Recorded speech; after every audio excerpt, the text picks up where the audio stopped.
Bueno, pues muy buenos días. Vamos a comenzar esta reunión, que es una de las primeras y la segunda que llevamos a cabo después de la interrupción que nos provocó el pasado sismo. Estábamos aquí en el simulacro y a las 2 horas que nos llegó el de veras. Entonces ya pasó el susto, estamos aquí reanudando con esta mesa redonda del día de hoy, dentro de este ciclo de conmemoración de los 150 años de la publicación del tomo 1 del Capital de Carlos Marx. Los participantes del día de hoy son dos ya antiguos amigos, el doctor Gerardo de la Fuente, conocido de ustedes, también debe ser el maestro Alberto Híjar. Gerardo de la Fuente es además autor de Recién Llegado, nuestra editorial, con un libro que vamos a tener el día de hoy con un descuento especial, el 50%, una colección de ensayos muy brillantes, se muestra un conocimiento muy amplio de la obra de Marx, una reflexión largamente madurada acerca de lo que es el marxismo, una propuesta de lectura y de interpretación muy informada de los debates contemporáneos, muy aterrizada en problemáticas contemporáneas, y pues él es profesor de ya de trayectoria en nuestra facultad. Nuestro Alberto Híjar es un muy antiguo maestro en nuestra facultad, muy antiguo amigo también de nosotros, de nuestra editorial, desde hace ya muchos años. Él es uno de los principales críticos de arte y experto en cuestiones de estética, con muchas publicaciones. Él ha formado muchas generaciones de estudiantes y es un antiguo militante de izquierda, muy radical, muy comprometido, promotor de actividades culturales dentro de esta perspectiva política radical. Bien, el doctor Gerardo de la Fuente nos va a presentar una ponencia acerca de la argumentación filosófica en el Capital, y Alberto Híjar nos va a hablar acerca de la estética del Capital. Son dos temas complementarios en los que se muestra la riqueza, la potencia de este texto desde esta perspectiva tan especial que nos permite revelar claves para la comprensión de esta obra. Bien, va a tomar la palabra en primer lugar Gerardo de la Fuente. Gracias, David. Gracias por la invitación a estos festejos sobre Capital, cuya primera edición cumple 150 años. Un golpe del que la burguesía nunca podrá recuperarse, sin duda. Me gustaría referirme solamente a un punto muy peculiar del Capital, especialmente el primer tomo, que se refiere a la manera en que Marx argumenta ahí. Y yo digo que Marx, propongo, que le sugiero que pensemos que Marx utiliza una forma de argumentación muy clásica en filosofía, que tiene que ver con el proponer hipótesis ficcionales que después se van desvaneciendo en el camino.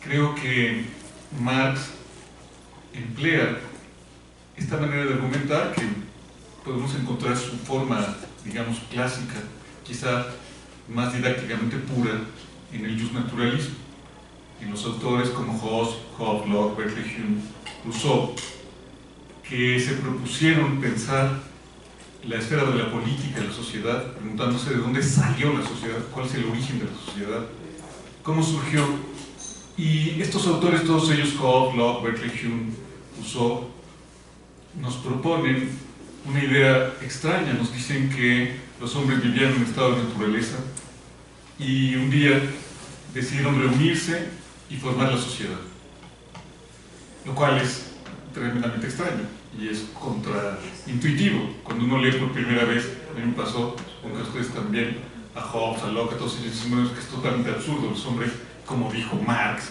justamente, nunca vivieron separados en estado de naturaleza. Marx usó una frase célebre, como tantas que tenía, que produjo él, y dijo que esa manera de pensar las cosas era robinsonada, como Robinson Crusoe. Porque suponer que los hombres vivían en estado de naturaleza y luego decidieron unirse para crear la sociedad es totalmente absurdo. Los hombres siempre han vivido en sociedad. Es como si nos preguntáramos en qué momento los elefantes decidieron andar en manada. Pues, obviamente no. Esas son las robinsonadas. Sin embargo, esa forma de argumentar de los justnaturalistas tuvo una gran potencia y tuvo una tremenda importancia. Porque suponer que existió un estado de naturaleza llevó a la posibilidad incluso de pensar la revolución, porque lo que dijeron estos autores fue que la sociedad era una cuestión artificial. Durante 300 años pensamos que podíamos hacer la revolución porque las sociedades compartieron esta idea que nos sugieren nuestros autores, la idea de que la sociedad es construida por los seres humanos y como nosotros la construimos, nosotros podemos cambiarla. Para eso sirvió postular el estado de naturaleza, para decir que la sociedad es un producto humano y como es un producto humano, nosotros podemos cambiarla. Si hoy ya no podemos hacer la revolución es porque nos han convencido de que la sociedad es un producto natural y nos podemos rebelar contra las leyes de Hacienda, pero no nos podemos rebelar contra la ley de la gravedad. Si la sociedad es natural, entonces la revolución no es posible. Se puede decir así o se puede decir de muchas otras maneras. Por ejemplo, se nos puede decir que es tremendamente compleja. Y también hay un gran desarrollo del paradigma de la complejidad precisamente por eso. Porque la complejidad es una manera de argumentar exactamente lo mismo, que es tan complejo todo que simplemente no podemos cambiarlo. O bien, en una versión light de lo mismo, se nos dirá que la sociedad se transforma evolutivamente y que no es que no haya revoluciones, lo que pasa es que tienen tiempos geológicos, ¿no? Entonces, dentro de 1000 años, las mujeres van a estar mejor, porque si vemos el desenvolvimiento del sometimiento femenino, veremos que están mejor que hace 1000 años, por lo tanto, seguramente dentro de 1000 años estarán mejor también. Si la sociedad es artificial, entonces nosotros podemos cambiarla, podemos gobernarla y podemos diseñarla.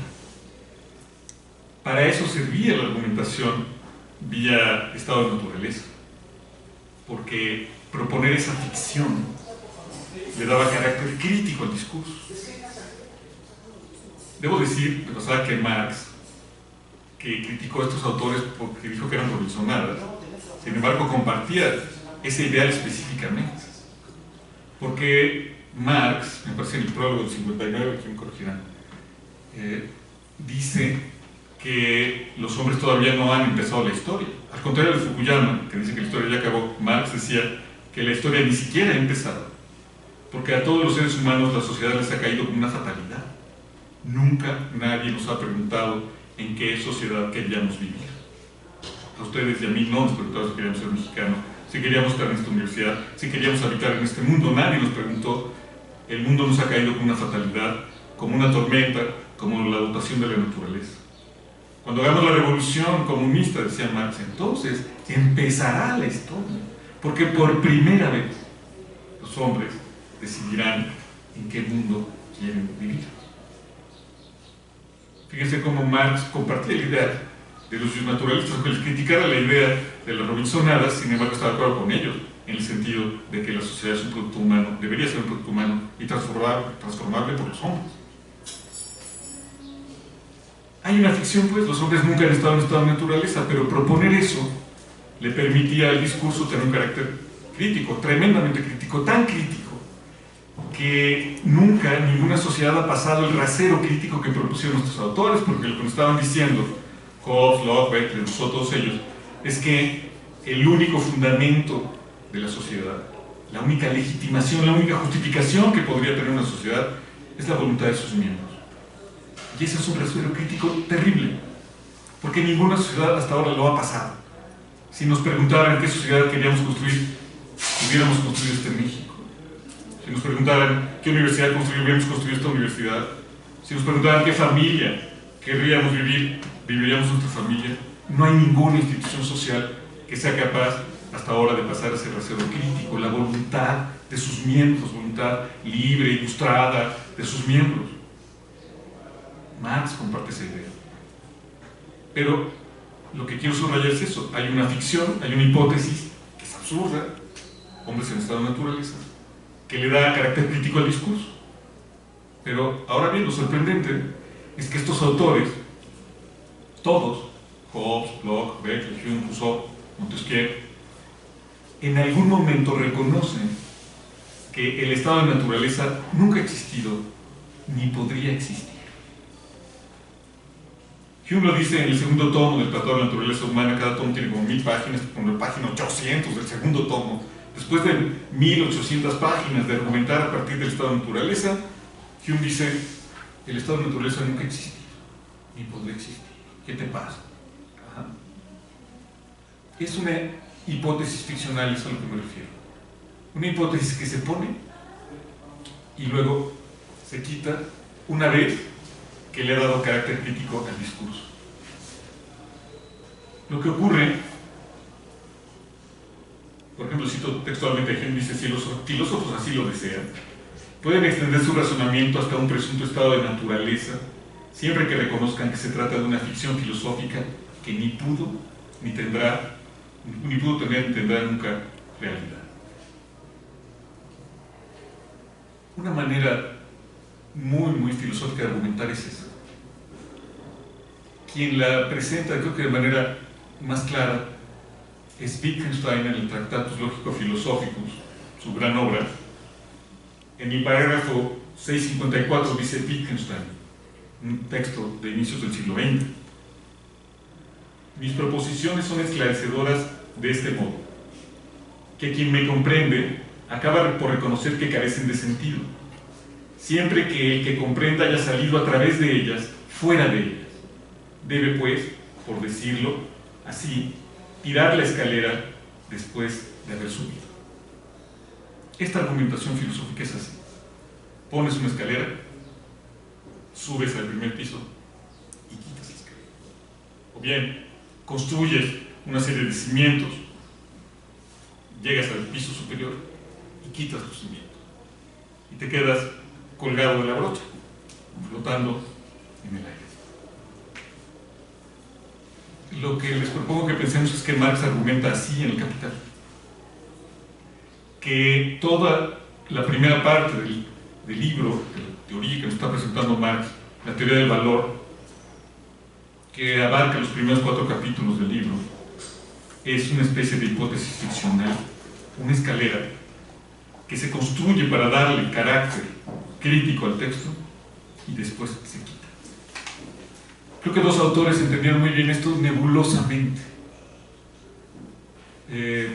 Por ejemplo, Joan Robinson, que fue un economista liberal, no era marxista, escribió un pequeño libro que se llamó Introducción a la economía marxista en los años 50, en el que Joan Robinson trataba de traducir la teoría de Marx para que pudieran leerla, le entendieran, le compartieran los economistas cuadrados de la academia, de la economía más ortodoxa. Esos economistas no querían leer a Marx porque lo consideraban ahí un ideólogo, un agitador, gente no seria. En cambio, todos ellos, Keynes, Kalecki, todos los de la academia de economía dura, se sentían muy científicos y no querían leer a Marx. Y Joan Robinson dice: no, Marx es muy importante, lo que hay que hacer es traducirlo para que ellos puedan comprenderlo. Y entonces hace una lectura, una traslación de la economía política marxista hacia la economía ortodoxa. Lo interesante de la manera en que lo hace Joan Robinson es que dice que los 5 primeros capítulos del Capital nos los podríamos haber ahorrado. Dice: la teoría del valor trabajo, no agrega nada ni aporta nada a la teoría de Marx. El libro podría haber empezado en el capítulo 5. ¿Por qué dice Robinson eso? Yo creo que porque Robinson intuye muy oscuramente, sin comprender nada Marx, que estos capítulos del valor trabajo son precisamente este tipo de argumentación ficcional que le otorga carácter crítico al discurso, pero que luego se desvanecen como se desvanece el estado de naturaleza. Otro autor que lo entendió muy bien, aunque no estuvo de acuerdo, aunque yo, bueno, tal vez no lo entendió muy bien, fue Bolívar Echeverría. Bolívar también comprende que hay este carácter peculiar de la teoría del valor trabajo de Marx. No voy a repetir ahorita toda la teoría de Bolívar, pero la idea central de Bolívar Echeverría en toda su obra parte de los primeros capítulos del Capital, de la contradicción entre valor de uso y valor de cambio. Dice Bolívar Echeverría, todas las mercancías, siguiendo a Marx, todas las mercancías tienen dos aspectos, valor de uso, valor de cambio, pero, dice Bolívar, esa duplicidad de las mercancías, valor de uso y valor de cambio, es invivible, es insoportable, es inhumana. No se puede soportar eso. Y por eso las sociedades van creando estrategias para tratar medio de sobrevivir a esa contradicción absurda del capitalismo. ¿Cómo es eso de valor de uso y valor de cambio? Bueno, aquí estamos en una plática en que nos queremos mucho y queremos aprender de Marx y del Capital, nos interesa el contenido de todas esas cosas, y eso es el valor de uso. Pero también estamos aquí en una sesión académica a través de la cual yo obtengo mis recursos para seguir viviendo porque me pagan por chestos, rollines, y ustedes pues están invirtiendo para después cobrar por eso. Me invierten aquí, pues estudian muchos de ustedes latinoamericanos, podrían haber estudiado contaduría, no importa lo que estudien, lo importante es que es un medio para obtener valores de cambio. Y allí las cosas se duplican. Por un lado estamos nosotros, que tenemos relaciones en teoría humana, pero por otro lado nuestras relaciones están duplicadas por el valor de cambio, por el capital. Y lo terrible de esta sociedad en la que estamos es que el valor de cambio siempre tiene prioridad sobre el valor de uso. Y ustedes lo saben, porque ustedes vienen a aprender aquí, es valor de uso, pero si llegado el momento tienen que pasar la materia y no han hecho el trabajo, seguramente lo van a dejar de internet, porque hay que sacar el papelito ese. Y entonces el valor de cambio siempre tiene prioridad sobre el valor de uso. No es solo que haya valor de uso y valor de cambio, sino que hay una prioridad absoluta del valor de cambio sobre los valores de uso. Esa duplicidad de todas las cosas es lo que dice Bolívar, que es absolutamente invivible. Ahora bien, en el Capital Marx desarrolla un análisis muy profundo, 3 tomos, de lo que le ocurre al valor de cambio, pero casi no estudia el valor de uso. ¿Por qué? Yo creo que porque Marx trata de estudiar en el Capital lo específico del capitalismo, lo que hace diferente a esta sociedad de todas las otras. Marx dice todo lo que han producido los seres humanos tiene valor de uso. En las sociedades esclavistas, medievales, agrarias, en cualquier sociedad que vaya a existir o haya existido, los hombres producen valores de uso, pero no en todas producen valores de cambio. Lo que él trata de estudiar es lo que hace diferente al capital, no lo que tiene en común con todas las sociedades, sino lo que lo hace diferente. Por eso no estudia el valor de uso. Pero Bolívar Echeverría dice, toda mi obra consiste en estudiar lo que no estudió Marx. Porque no le dio tiempo, porque en su época no era lo más importante, lo que sea, pero yo, Bolívar Echeverría, quiero estudiar el valor de uso. Porque Bolívar considera que si ha de haber alguna alternativa al capitalismo, esta alternativa tendrá que ir por el valor de uso. Por ejemplo, por lo vinculado al trabajo, por lo comunal, cosas así. Yo, sin embargo, creo, bueno, en general lo que me parece que nos está proponiendo Bolívar es que volvamos a la noción de trabajo. Que el paso crucial en el capital del valor de uso al valor de cambio es que los trabajadores producen mercancías. Y para producir mercancías lo que importa no es su trabajo concreto, cómo utilizan las manos, su cuerpo, los saberes tradicionales que tienen en la cabeza o no tienen. Lo importante para el capitalismo es que estén activos, que se gaste músculo y cerebro independientemente de la manera en que se haga eso. Para tener ganancias, el capital no le importa si se producen refrigeradores, si se producen libros de filosofía, si se producen televisiones, si se producen armas o se producen crucifijos. Lo que produce la ganancia del capital no es el trabajo en el sentido de lo que nosotros, seres comunes y corrientes, entendemos por trabajo. Usar las manos, el saber de determinada manera, no. Lo que hace el capital es un trabajo abstracto, es decir, actividad humana indiferenciada, absolutamente abstracta. Bolívar nos diría, si queremos salir de esto necesitamos volver al trabajo, volver a esta concreción, a la comunalidad. Pero a mí me parece que lo que está en juego en el Capital, en el libro, es que Marx introduce en efecto la noción de trabajo y eso le da carácter crítico al discurso, porque frente a la abstracción del capital podemos rememorar cómo era la vida cuando se trabajaba, cuando importaba lo que se hacía. Pero Marx, y esa sería mi diferencia con Bolívar, que no estoy siendo desgracia, lo platiqué con él cuando estaba vivo varias veces, pero lástima, no pudimos seguir en ese debate. Lo que hace Marx es quitar la escalera, como el estado de naturaleza. Construye la noción de trabajo abstracto sobre el trabajo, pero quita la escalera. ¿Qué quiero decir con eso? Que no hay regreso al valor de uso, que no es posible volver ni a la comunalidad ni a lo concreto, que para salir del capital tenemos que crear otra naturaleza, una naturaleza artificial. En efecto, se le ha criticado mucho a Marx en estos tiempos que no tiene una concepción desarrollada de lo natural y que en su concepción del valor, de valorización y de las relaciones de las mercancías en el capitalismo no considera la aportación de lo natural, y eso es crucial hoy por la crisis ecológica y todos los problemas que tenemos al respecto. Pero me parece que la solución no es volver a un conservadurismo estilo heideggeriano y ahí volver a una especie de natural dado. Es absolutamente imposible, porque Marx quitó la escalera. Necesitamos construir, creo yo, una nueva concepción de la naturaleza, pero una concepción artificial de la naturaleza también. En fin, hay que leer El Capital. Es un libro que se caracteriza porque siempre es polémico, porque no hay manera de leerlo sin debatir con alguien más, y en ese sentido es absolutamente instructivo. Hay que leer El Capital, porque leer El Capital nos permite dialogar y debatir, no solo dialogar, que está muy de moda, sino también agarrarnos del chongo, ¿por qué no?, con alguien más. Gracias.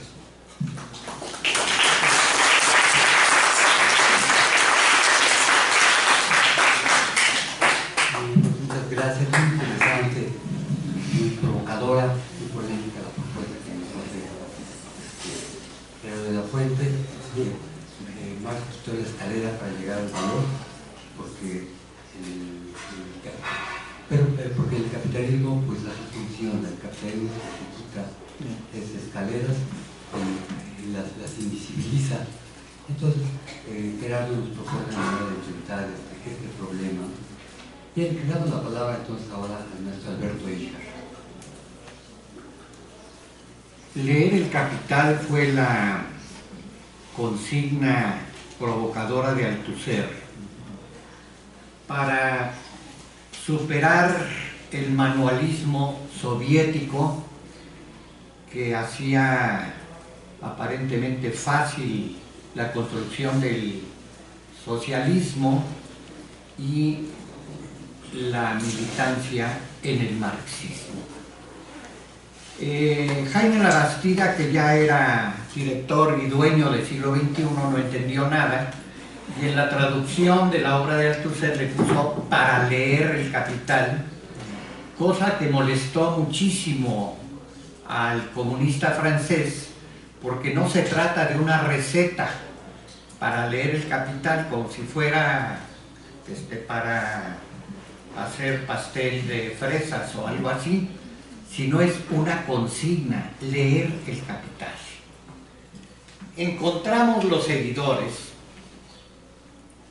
desde las primeras páginas y desde los prólogos algunas propuestas que nos parecieron importantes. En especial señalaré dos.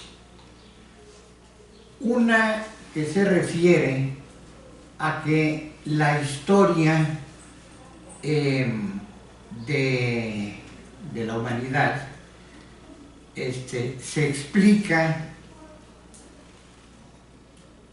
como una narración que tendría que empezar con la actividad humana y no desde las quehaceres del mono. El hombre explica al mono y no el mono al hombre. Esto a algunos nos pareció importantísimo porque los historiadores habitualmente proceden al revés con todos los planes y programas de estudio de instituciones tan atrasadas como esta facultad, donde se enseña la historia empezando desde el Paleolítico hasta nuestros días para nunca llegar a ellos.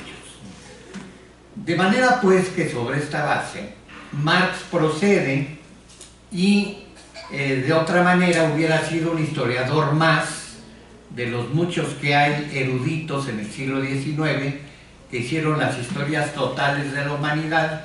Claro, la humanidad europea, que es la humanidad efectiva, la seria, la real. Las otras no son humanidades, son subhumanidades. Ustedes que estudian estudios latinoamericanos, pues seguramente saben mucho más de cualquier autor europeo o norteamericano, que es la Super Europa, y nada de Mario Palleras o de Roque Dalton o del Che, por ejemplo, tan importante como crítico de la economía política y en especial de la ley del valor, hasta dar lugar a un pleito histórico con el comandante Alberto Mora y con la mediación de Bettelheim, comunista europeo. Sobre esta base,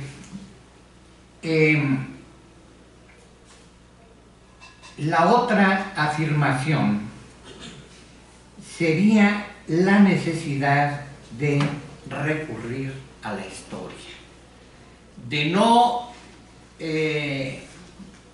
derivar mecánicamente algunas nociones y conceptos y categorías de un desarrollo histórico siempre parcializado, siempre reduccionista, como ha sido la historia centrada en el centro de Europa. Ni siquiera en toda Europa, sino lo que ocurrió en el centro de Europa, en el tránsito del feudalismo al capitalismo.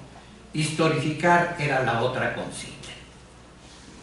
En 1968, el grupo Miguel Hernández, que todavía no tiene una placa en alguna parte en esta facultad desmemoriada, decidió mi ingreso a esta facultad para enseñar estética, porque Sánchez Vázquez había decidido no dar ese curso en ese año, y los otros profesores que daban la materia pues no satisfacían a los estudiantes, que incluso se amotinaron contra la chafez, para decirlo en términos técnicos, de los cursos de los que enseñaban estética. No me mires con ojos de interrogación porque no voy a decir los nombres. Uno de ellos me odió para toda la vida todavía, fue mi jurado de examen y gracias al doctor presidente en turno no me reprobaron. Esto entonces hizo que mi curso de estética emparentara con la filosofía de Louis Althusser. Me decía un brillante grupo de estudiantes de filosofía, hablantes del francés, traductores del francés, con uno de ellos que acabó como maestro en la Sorbona, creo que todavía, y que convirtieron mi curso en una plataforma de crítica a la filosofía marxista, especialmente a las derivaciones antimarxistas soviéticas. Althusser había concedido una entrevista a una revista colombiana y había dicho: bienvenida a la crisis del marxismo, porque ahora sí vamos en serio. Sobre esta base, entonces, el curso de estética se convirtió en una plataforma althusseriana. Me decían: tienes que hablar con Cesario Morales, a quien yo no conocía. Él sí estudió en la Sorbona, él sí estuvo como estudiante con Althusser, con Foucault, con los grandes maestros franceses, de modo que pues el curso se convirtió en una especie de taller althusseriano. Yo debo confesar que la relación con los estudiantes, no solo los de filosofía, ha sido para mí un rico procedimiento de estudio. Más aprendía yo de ellos que lo que yo podía ofrecerles. En mi despacho, como coordinador del curso Vivo de Arte, estaba aquí atravesando en el Museo Universitario, de modo que cada tercer día llegaban, a veces con el número reciente de la Pensée. ¿Ya conoces el artículo más reciente de Althusser? No, mano, ¿cómo lo voy a conocer? Yo nomás estoy suscrito a Excelsior y no conozco estas elegantes revistas filosóficas europeas. Te lo dejamos, y entonces de hoy en 8 ¿te parece que lo discutamos? Me traían al trote brillante grupo de destacados estudiantes de filosofía críticos. Esto hizo que cuando Luis Villoro se fue a la UAM y dejó colgado un seminario de ideología, problema principal tratado por Althusser, su texto que él llamó provisional y que nunca sustituyó por un estudio más amplio, Ideología y aparatos ideológicos de Estado, era ya la Biblia para entender que la filosofía tenía un sentido práctico, transformador, y que al fin de cuentas era su tarea fundamentar la lucha de clases entre ideologías, el establecer líneas de demarcación entre ellas. Ese era el lugar de la filosofía como praxis teórica, lo cual era un escándalo, porque la praxis es la praxis y la teoría es la teoría. ¿Qué tontería dice Althusser de que pueda haber praxis teórica? Con esto, los estudiantes me propusieron para que lo pusiera al frente del seminario, cosa que por supuesto la dirección y los escandalizados burócratas marxistas Ganapán pues no aceptaron, y entonces fundamos el taller de arte e ideología. Esto significó que nuestra primera tarea fue leer El Capital. Había que tomar en serio Althusser. Un mes antes de que todo esto ocurriera, había muerto Siqueiros, que en sus últimos años había sido muy cercano a mí, y allí estaba un comunismo tosco, salvaje, con algunas referencias mínimas a algunos temas marxistas, que era algo que había que reivindicar.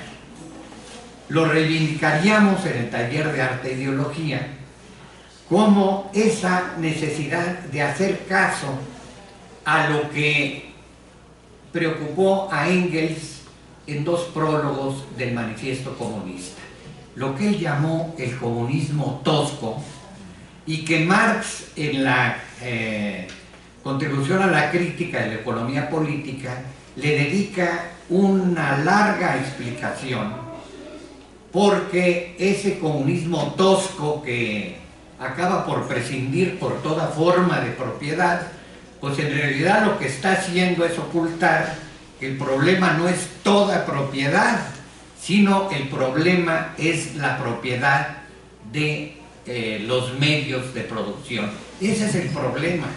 Y eso no se acaba renunciando a toda propiedad, como hace ese comunismo tosco, hipioso,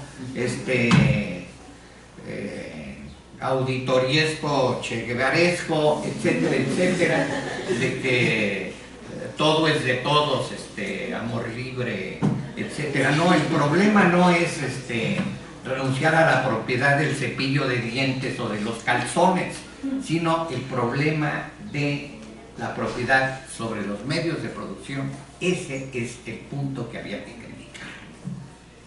En un militante comunista a su manera como Siqueiros,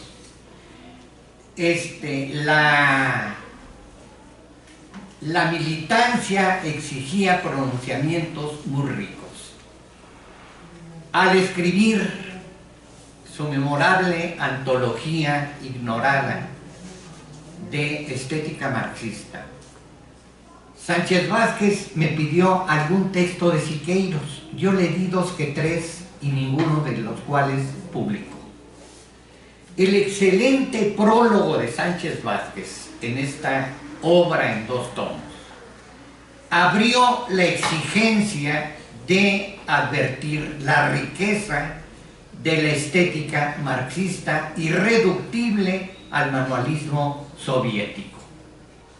Sánchez Vázquez presentaría su examen de doctorado, que duró 4 horas, porque el presidente José Gauss, tan respetado y homenajeado,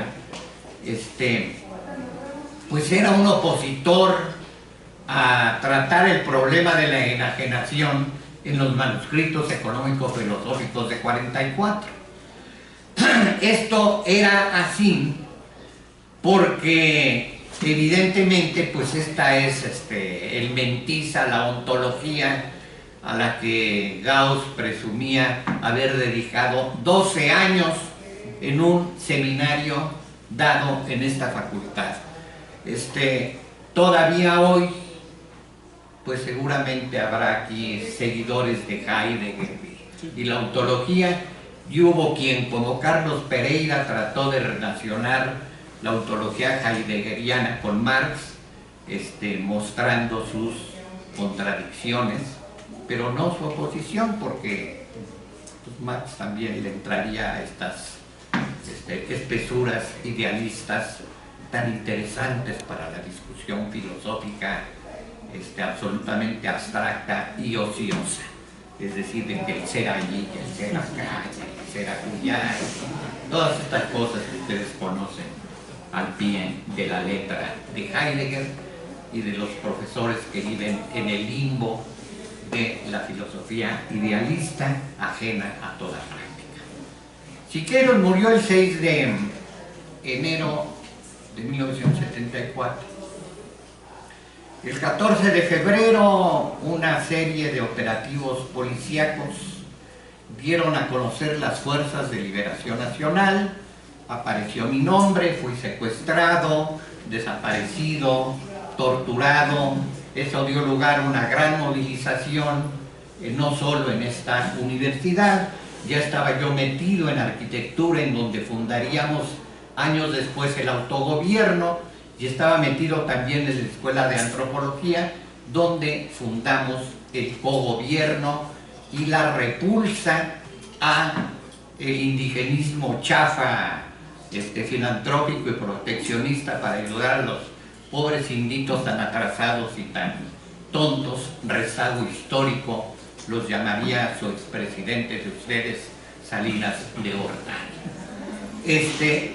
Esto entonces hizo que el taller de arqueología estuviera alimentado con estas incidencias que iban de una posición teórica a un evento concreto que era la represión de Estado violentísima.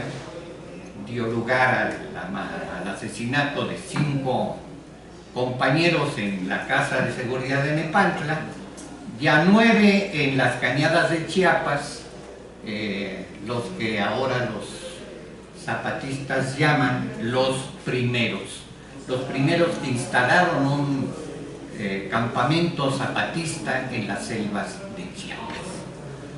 El EZLN se desprendería de las Fuerzas de Liberación Nacional, acabaría con ellas, y todo esto concretaba esta interesante fundación del taller de arqueología, con participación no solo de estudiantes de esta facultad, sino de ingeniería, de psicología, de economía, de otras facultades que encontraban allí una línea de práctica teórica.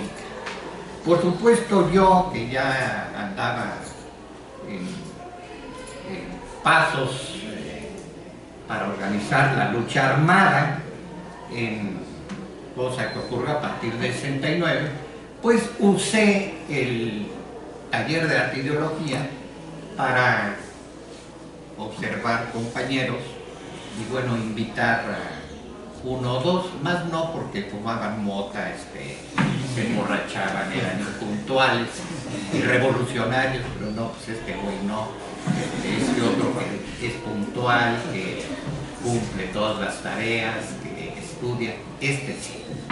Entre esos que sí estuvo un joven brillante y desmadroso que se llamó Rafael Guillén, que es de los desaparecidos aplaudidos.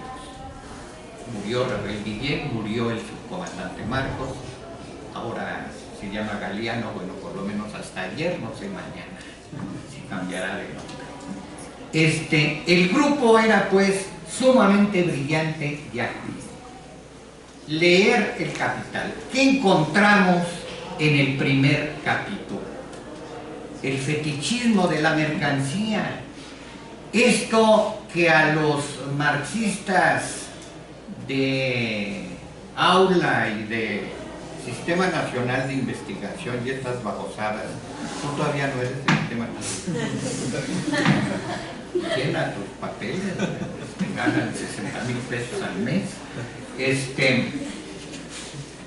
Eso que los molestaba. ¿Qué tiene que hacer este apartado sobre el fetichismo?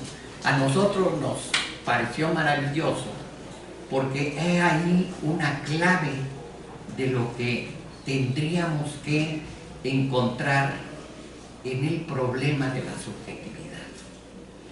Es decir, la mercancía y la ley del valor, esa que dice mi vecino de la izquierda, siempre a la izquierda está el más radical, y a la derecha el otro. Aquí al revés, para que vean cómo es esto de la dialéctica.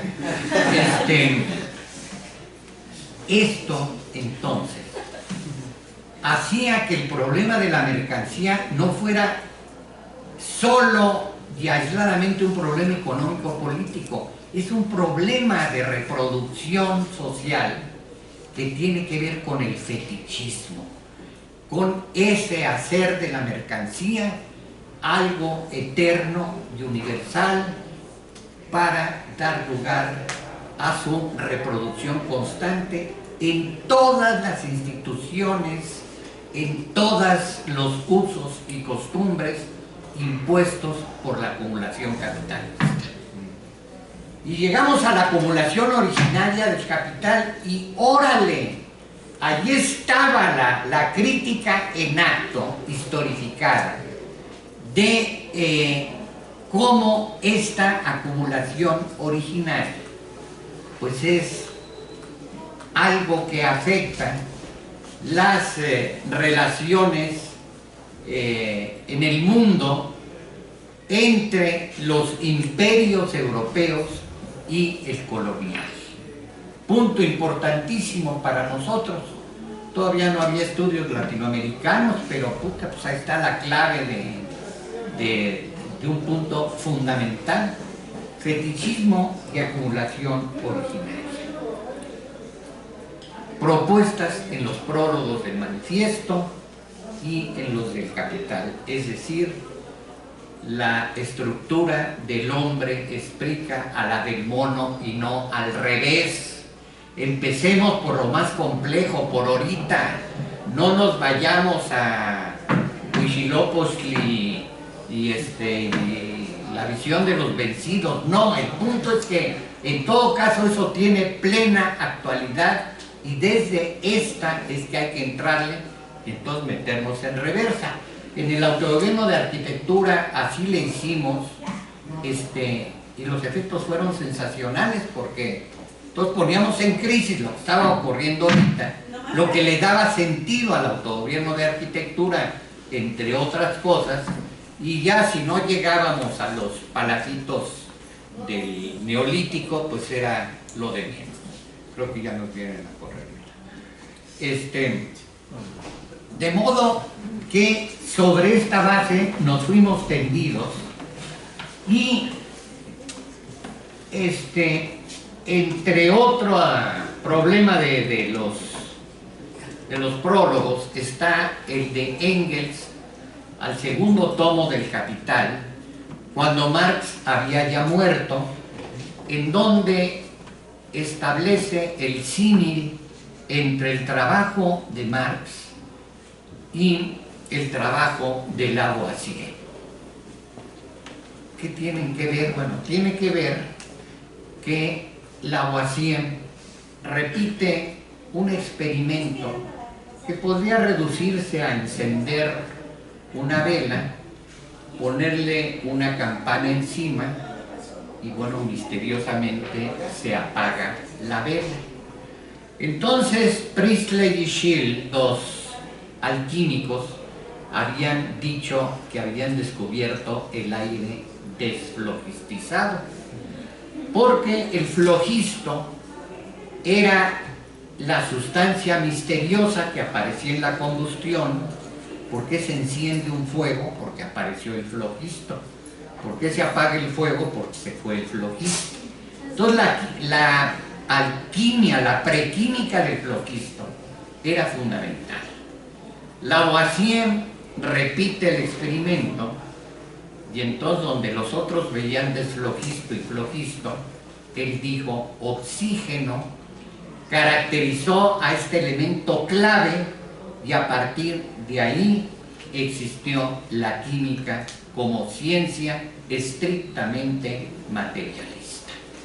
Pues bien, dice Engels, lo que hizo Marx fue desflogistizar la historia. ¡Oh! Entonces la historia no es la historia del hombre con mayúscula, ni es la historia como pasión, o bueno, todas estas babosadas que estudian los posmodernistas y discuten los estudiantes de filosofía y dan lugar a tesis de doctorado de sus maestros y demás. No, la historia es la historia de la lucha de clases, sin flogistos. Althusser llegaría a postular la historia sin sujetos, en el sentido de que pues no está esta cosa de el hombre, pues en lugar de ayudar estorba. Bueno, no, sí ayuda a decir toda esta cosa de los derechos humanos universales y como si todos fuéramos iguales, etc. De modo que por ahí nos fuimos a la construcción de la estética. Encontramos en la introducción a la contribución de la economía política una nota bene en la que Marx enlista 11 producciones que aparentemente no tienen que ver con la crítica de la economía política. Por ejemplo, la guerra, la pone por delante. No, pues la guerra parece que es cosa así de pasiones, de voluntades, de locos que de repente se les ocurre apropiarse de todo, etc. Y al final, primero la guerra y al final hace un párrafo sobre el arte griego diciendo algo que era profundamente impactante en aquel momento y ya no lo es, lamentablemente. El problema, dice Marx, no es establecer la relación entre el arte griego y la sociedad que lo produjo originalmente. Eso casi cualquiera lo puede hacer, ¿no? El problema es explicar por qué los cánones artísticos griegos siguen siendo modelos de belleza. Ese es el problema. Los miembros de la Academia de Ciencias de la URSS, que eran como antimarxistas sin saberlo, entendieron esto para hacer antologías, buscando en los escritos de Marx, ahí donde hiciera referencia a los mitos griegos. Entonces todo eso lo enlistaban y eso circulaba como estética marxista. No, ese no era el problema. El problema es preguntarse esta transistoriedad aparente de los cánones del arte clásico hasta ahora. Aún los posmodernistas, de repente, como se vale todo, pues ponen un frontón griego en alguna parte como señal de poder y de dominio. No se diga los empresarios constructores de edificios de malls y todo esto, siempre por ahí aparece un triangulito y algunas columnas para rememorar el arte clásico. Esto entonces plantea un problema de difícil solución para los marxistas. Es decir, el valor artístico, la belleza, eso que se ha llamado belleza, parece ser un valor transhistórico, en el sentido de que sobrepasa los límites de las relaciones sociales en las que se produce. Algo semejante a como ocurre con las ciencias, especialmente las físico-matemáticas.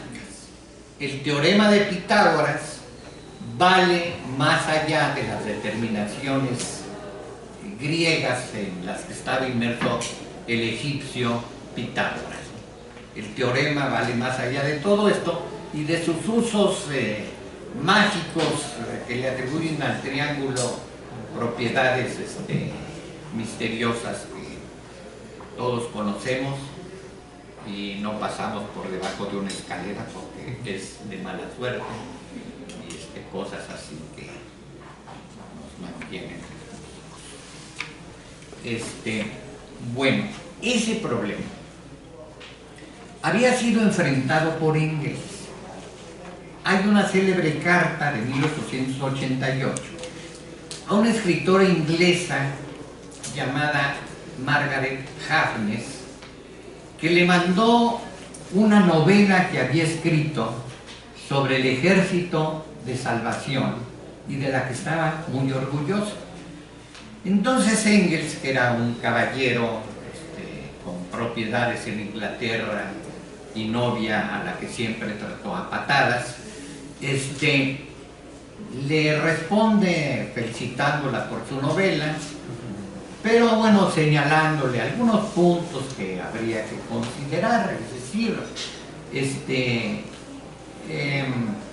mire usted, el problema no es describir la explotación y la buena voluntad y la caridad de instituciones como el Ejército de Salvación.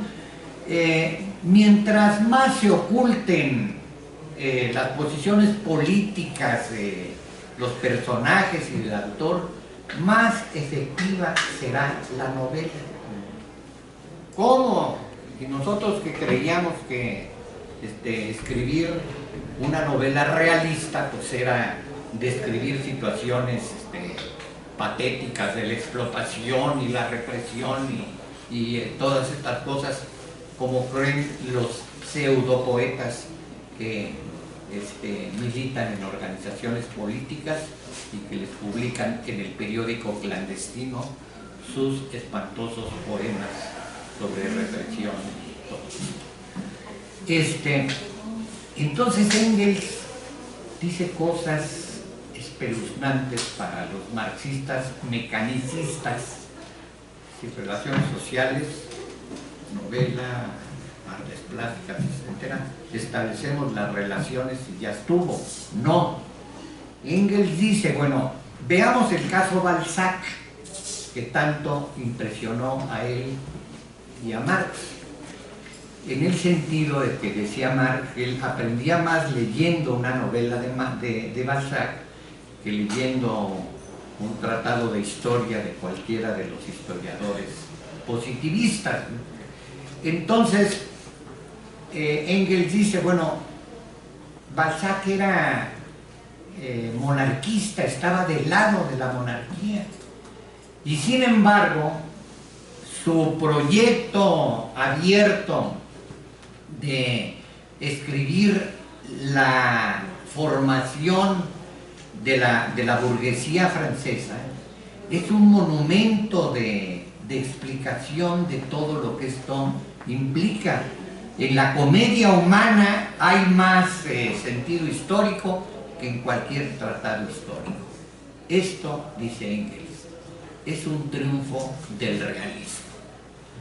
Y entonces en la torre, porque entonces el realismo es un espíritu que anda flotando por ahí, y entonces pues lo que hay que hacer es escribir bien y agudamente, críticamente, y entonces el realismo se posa sobre los creadores revolucionarios. Este flojisto habría que ponerlo en crisis. No llega hasta allá el marxismo de Marx y Engels. Engels lo plantea mal, es decir, como el triunfo del realismo, como una especie de sustancia metahistórica que se posa en los creadores de avanzada, sino que esto había que encontrarlo en lo que activó los trabajos de práctica teórica del taller de arte e ideología, es decir, en el comunismo tosco. Allí está eso que Marcuse llama la dimensión estética en acto, con elementos que los latinoamericanos proporcionamos, más bien los nuestraamericanos, para seguir la denominación de Martín, latinoamericano, la carrera que estudian ustedes, nuestroamericana, la que impulsamos nosotros, ¿no? Los de acá, los comunistas sin partido. Sobre esta base, entonces, hay una masa de escritos de revolucionarios artistas que habría que entender. Mao Zedong, Ho Chi Minh, Amílcar Cabral, Zamora Machel, etcétera, y uno especialmente importante que es el Che. Nos guardaron los cubanos 40 años los escritos económico-políticos del Che porque hubieron ofendido a la Unión Soviética. en el prólogo de la edición de Ocean Press, se transcribe una larga carta que el Che le escribe a Fidel. No hay una lección completa de ella, no la he encontrado, en la que el Che le dice, hay dos y quizá tres Lenins. Uno es el Lenin del Estado y la Revolución, y otro es el Lenin en el Estado soviético en construcción, que tiene que hacer un plan quinquenal, que tiene que enfrentar el capitalismo en el mundo con la construcción del socialismo en un solo país.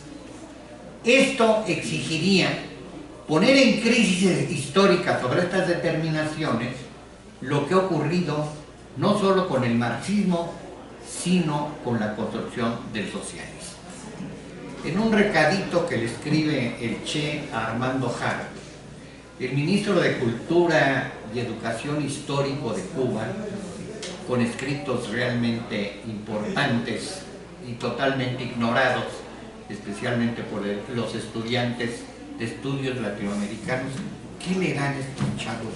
¿Qué saben, no? Pero al Che seguro que no. De esta manera,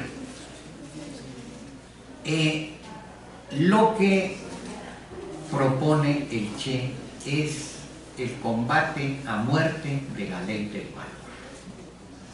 El comandante Alberto Mora del Ministerio de la Reforma Agraria se responde diciendo que eso es una vacilada. ¿Cómo vamos a estar contra la ley del valor? No se puede, etcétera. Algunos quieren oponerse y entonces el Che le dice, no, no son algunos, soy yo como responsable y el equipo de dirección del Ministerio de Industrias. El Che ya había sido presidente del Banco Central de Cuba. ¿Qué hacer con un banco en la construcción del socialismo?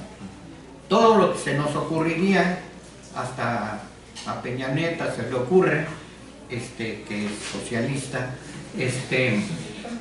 es ofrecer créditos baratos para enganchar y pasar a perjudicar a los que acepten esos créditos baratos. No, el banco tendría que ser el centro de la planificación integral de toda la producción y reproducción. Y para que esto no se reduzca a capitalismo de Estado, a capitalismo monopolista de Estado, el combate a la ley del valor tendría que darse como práctica cotidiana, como la instauración de usos y costumbres constantemente opuestos a la ley del valor. El trabajo tendría que hacerse por la especie humana y no para provecho personal y para ganar el salario de sobrevivencia. Y el Che, entonces, ministro de Industrias, aparece cargando costales en el muelle de La Habana, cortando caña, poniendo ladrillos para casas de los trabajadores de avanzada y rechazando el calificativo de que eso es trabajo voluntario. Así tendría que ser todo el trabajo, todo el tiempo, hasta hacer de este trabajo un trabajo placentero. Siempre el fantasma del comunismo, del que habla el primer párrafo del Manifiesto Comunista, aparece en momentos de crisis del capitalismo. Quienes anduvieron en las brigadas de voluntarios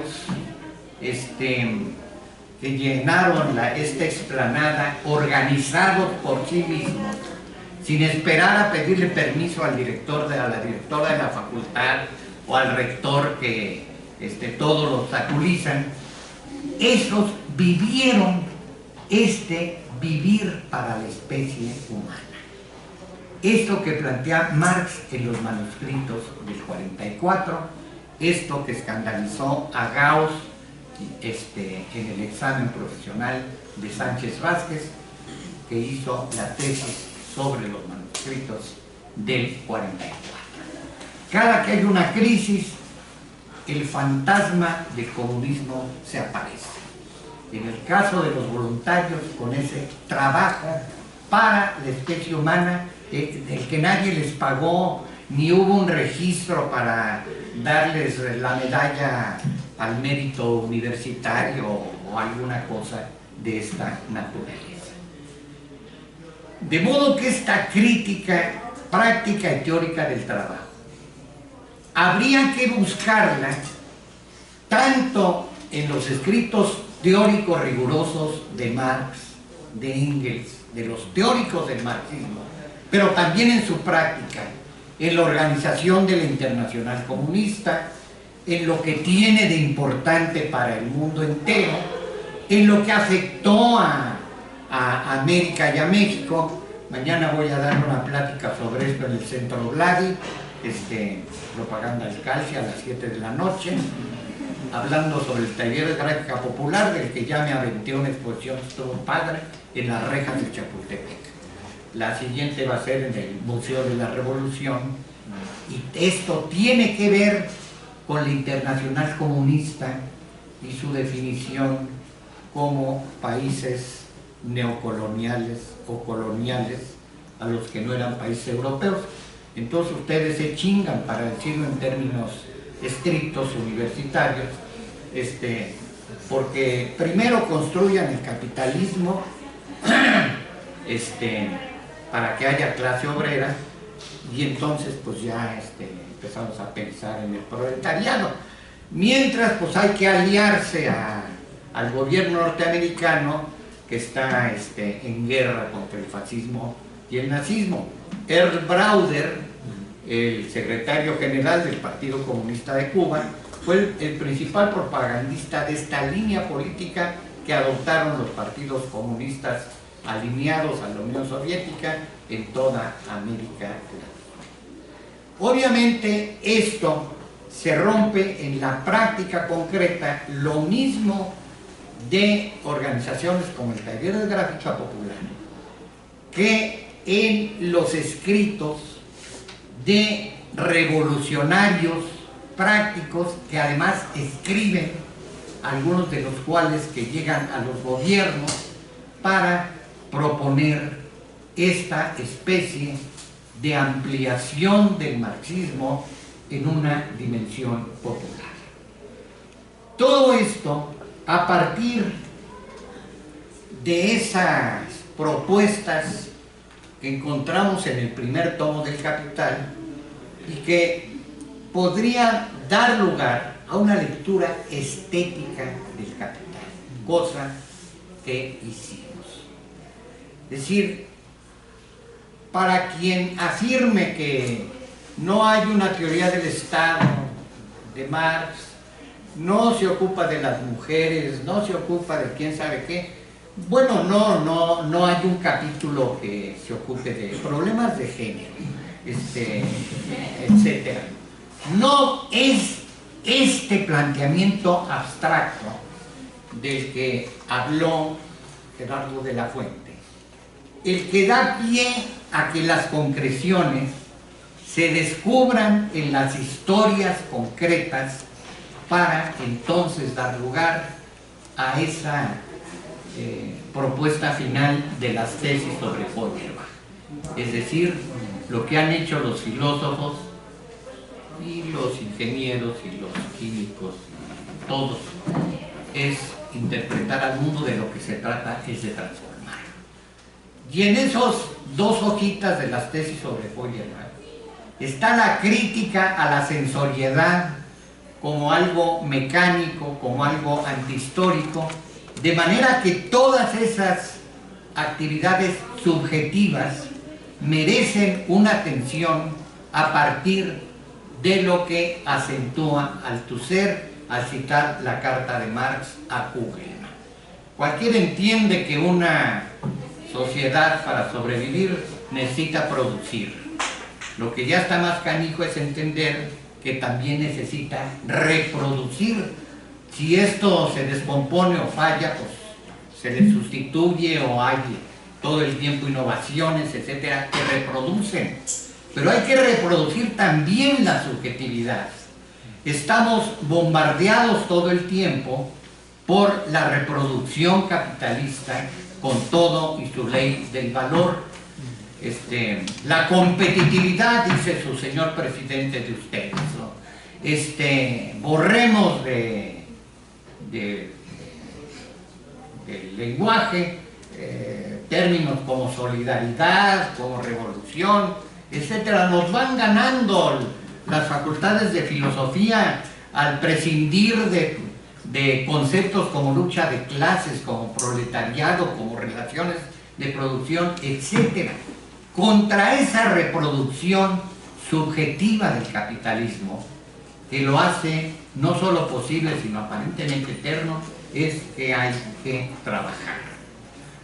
Esto entonces, finalmente, es el trabajo que se dio aquí en la facultad, yo diría que con buenos resultados, porque incorporamos el sarcasmo y la ironía y la poesía de Alcira Sust, ahora por fin reivindicada y estudiada, que corría por los pasillos gritando: floreció el rosal de Simone de Beauvoir. Es decir, cada que moría algún personaje querido, ella plantaba un rosal en el jardín de los cerezos, que por cierto ahora estaban reivindicando para volver a echar a andar.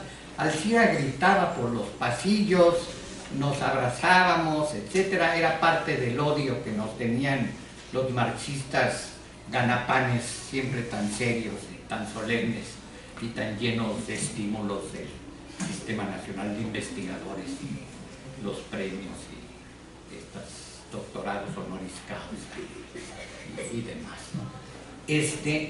Todo eso lo incorporamos, el humor, el sarcasmo, de ahí la tesis profesional de Rafael Guillén, en la que por supuesto hay una cita del problema de los gansitos Marinela, que plantean los gansitos Marinela. Y cómo no, si especialmente en aquellos años había un desayuno preferido por los trabajadores más humildes, o sea, el pato al orange, desayuno, o sea, gansito Marinela con un oranchito, su comida, ¿no? Desayuno. Entonces, ¿cómo no va a ser importante los gansitos Marinela?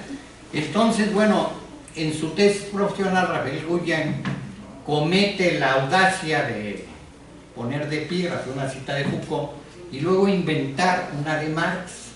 O sea, el desmadre necesario es parte de ese comunismo tosco que tendríamos que apropiarnos contra la solemnidad y la seriedad tan rigurosa de los marxistas ganapanes y multipremiados. Eso entonces es lo que encontramos en Roque Dalton, en Alí Gómez García, el ñángara venezolano, en fin, esta que he llamado en estricto sentido desmadre, en el sentido de lo que pasa con los ríos cuando se vuelven tumultuosos y se dice que salen de madre y arrasan con todo a su paso.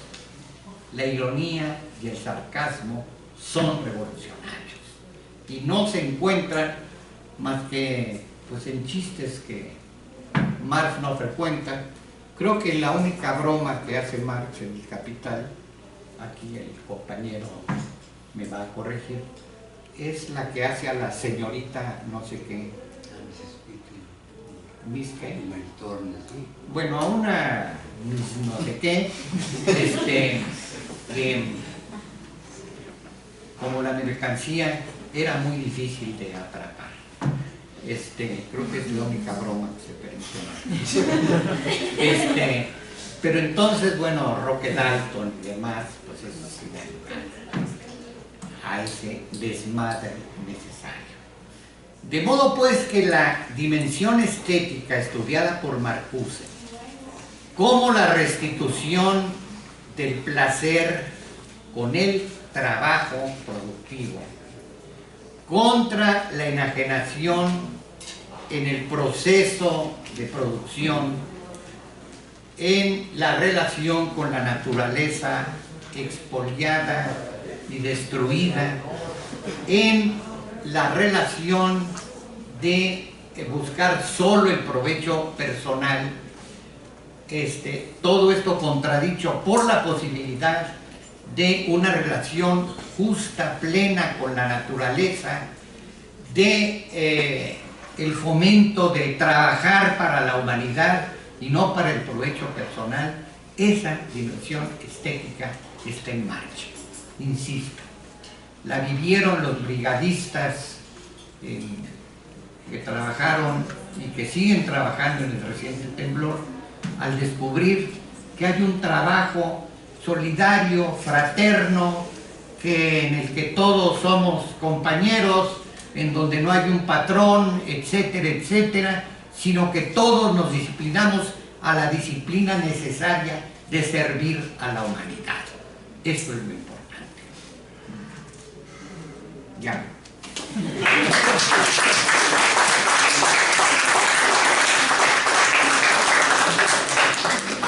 Muchas gracias a Roberto Ijar por su animada plática y pues interesantes puntos que supongo que seguramente darán pie a que muchos de ustedes quieran hacer comentarios, hacer preguntas, dudas acerca de las exposiciones que escuchamos. Vamos. Si tienen alguien ganas de hablar, manifestarse, quejarse, criticar. Es que ya se les hizo no van a pasar una hoja con sus nombres para el punto prometido por asistir a esta tortura. No, bueno, pues, si no quieren Jesús, con la palabra, entonces, les agradecemos mucho su presencia, les invitamos a las sesiones. Muchas gracias a Alberto, a Gerardo. Nuestra siguiente sesión es la semana.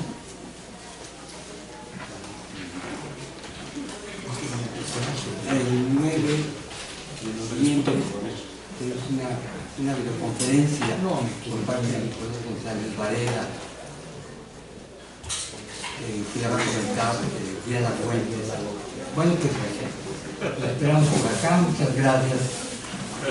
Oye, para preguntar, ¿no hay una presentación de libros esta tarde? Perdón, es cierto.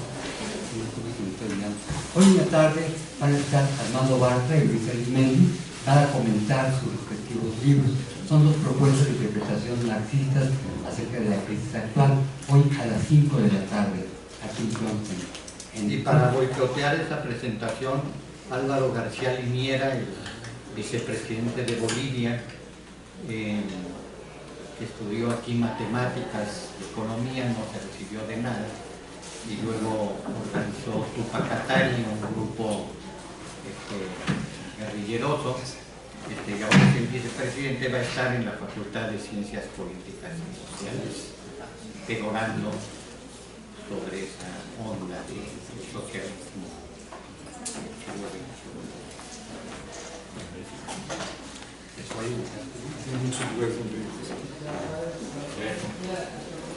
Gracias.